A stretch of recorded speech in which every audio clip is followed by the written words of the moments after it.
Այսօր մենք ավարտեցինք բացման խոսքի Էդգար Ղազարյանի եւ նաեւ ավարտեցինք վկայի, միակ վկայի, մեղադրանքի կողմի վկայի արձակնությունը։ Ցավով պետք է արձանագրեմ, որ դատարանը կարծում եմ սահմանափակ կիրառեց մեղադրանքը։ Գիտեք, սա այնպես չի, որ միայն այս դատարանին է վերաբերում, հաճախ պատահող մոտեցում է կամ որոշակի տարածվածության աստիճան ունեցող մոտեցում է, որը ինքնին կարծում եմ այս դեպքում հատկապես է դա շատ ցցուն երևում, պաշտպանության կողմի իրավունքների սահմանափակմանն է վերաբերում, որովհետև մեղադրանքը ունի իր վարկածը, մենք էլ ունենք մեր վարկածը։ Մեղադրանքն իր վարկածը ներկայացրել է գրավոր ձևով մեղադրական եզրակացությամբ, մենք մեր վարկածը ներկայացրել ենք մեր բացման խոսքերով։ Մենք անում ենք որոշակի պնդումներ։ Էդգար Ղազարյանը բավական ծավալուն ելույթ ունեցավ, այսօր երևի թե ամենակարևոր հատվածն էր, բովանդակային նա փորձում է պարզաբանել ինքը ինչ նկատի ունի, օրինակ, շատ պարզ օրինակ ասեմ։ Նա նշում է, դա իր մոտեցումն է, հիմա ես բարձրաձայնում եմ Էդգար Ղազարյանի մոտեցումը։ Ես ոչ դրա ճշմարտացիությանն եմ գնահատական տալի, ոչ ճշմարտացիությանն եմ գնահատական տալի։ Ասում է, հարգելի քաղաքացիներ, քանի դեռ չկա օրինակ սահմանադրական դատարանի փոխնախագահ, արդեն նախկին հիմա ինչ էր Վահե Գրիգորյանի վերաբերյալ անհատական ակտ, որ նա ընտրվում է, նշանակվում է, հանդիսանում է, դառնում է էական չի ինչ, անհատական իրավական ակտ, սա իրավական կատեգորիա է, որպես սահմանադրական դատարանի փոխնախագահ, ուրեմն ես իրավունք ունեմ այդ մարդուն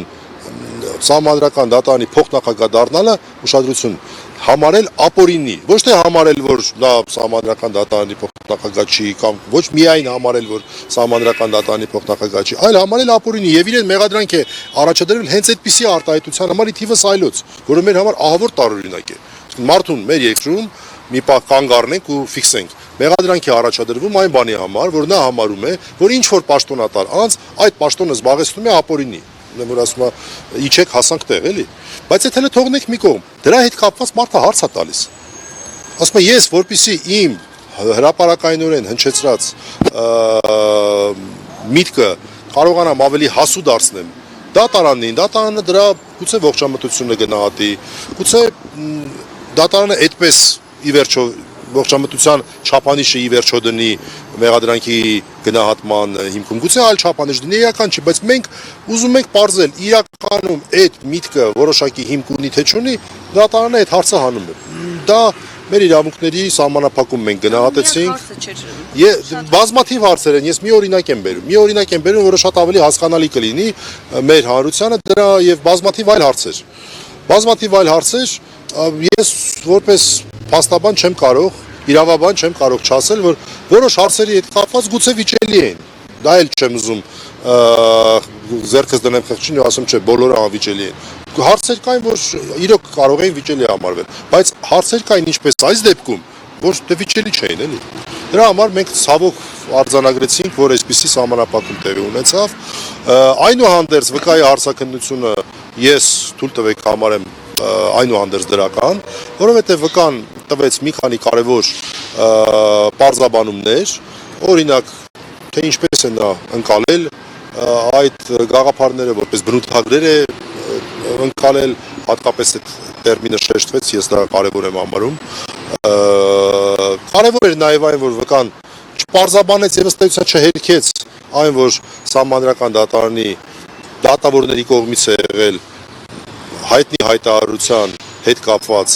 նախաձեռնությունը, դա չհերքեց եւ ես ուրախ եմ, որ ցուցմունք չտվեց։ Ցավում եմ, որ դատարանը այդ պահին չասեց, որ դուք պարտավոր եք ցուցմունք տալ, հարցը չի հանում, դուք պարտավոր եք ցուցմունք տալ, այլ ոչ թե հղում անել ինչ որ